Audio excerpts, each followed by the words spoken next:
Greetings. Our Ohio River tour next encounters Spencer County. Settlers, mainly from Kentucky, began migrating into the area that became Spencer County in 1812 through 1813. The Indiana General Assembly created Spencer County on January the 10th, 1818, from portions of Warrick and Perry counties. They named the county for Captain Spear Spencer. After the inception of Spencer County in March 1818, county officials constructed a log structure to serve as a temporary courthouse. The second courthouse of brick was completed in 1822. A fire destroyed this courthouse in 1834. A two-story brick building became the third courthouse in 1838. Future President Abraham Lincoln, who spent his boyhood years in Spencer County, gave a speech at this courthouse in 1844. The county raised this courthouse and constructed a new, larger two-story brick courthouse in 1863 through 1864. In 1915, county officials deemed this courthouse inadequate to the county's needs. They hired Columbus, Indiana native Elmer E. Dunlap to design the building. County officials laid the cornerstone on the 20th century classical revival courthouse on July the 18th, 1919. Continuing along Indiana State Road 66, we encounter Grandview. Platted in 1851, the town received its name from the grand view of the Ohio River.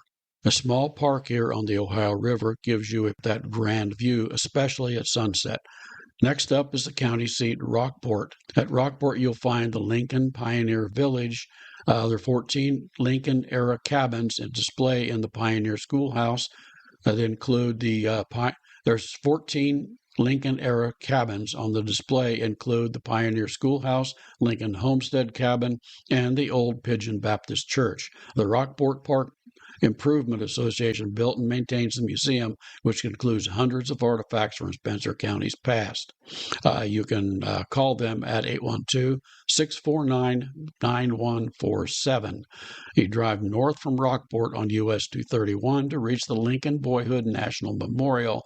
The National Memorial is a suitable memorial to the 16th President, Abraham Lincoln.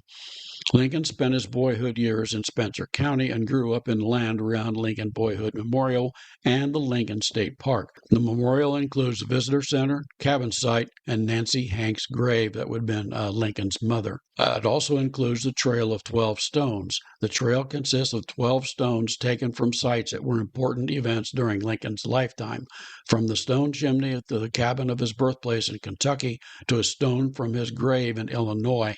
Visitors may relive Lincoln's life from the story told by these stones. Near the memorial and adjacent to it, you will find the Lincoln State Park. The park provides visitors a place to walk in the places Lincoln walked. They can also enjoy a play, hike the trails, or enjoy lake activities on Lincoln Lake. The park is 2,026 acres in size, heavily wooded, and a beautiful place to spend a vacation. Returning to Indiana State Road 66, we continue driving west to Warrick County. The Indiana General Assembly, or the Indiana Territorial Assembly, formed Warrick County on March the 9th, 1813, naming it for Jacob Warrick. The original county was much bigger, taking in current Vanderburgh, Posey, Perry, and Spencer counties. The legislature broke off the other counties as the populations grew. At Newburgh, we find a marker noting that the town was the first northern town north of the Mason-Dixon line occupied by Confederate forces.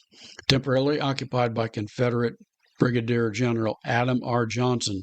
Johnson confiscated some supplies and fled back across the river on July the 18th, 1862.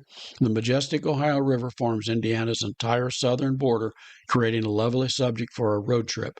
Quaint river towns lie along its route, connected by the Ohio River Byway.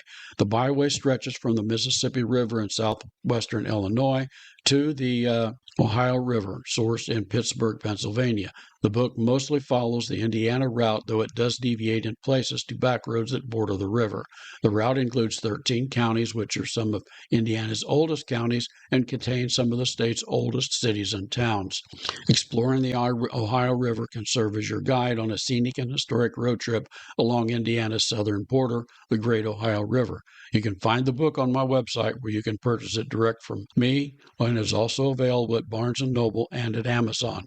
It is also available at the Walnut Street Variety Shop and George Street in Batesville, Indiana. I hope you enjoyed this podcast, and thank you for listening.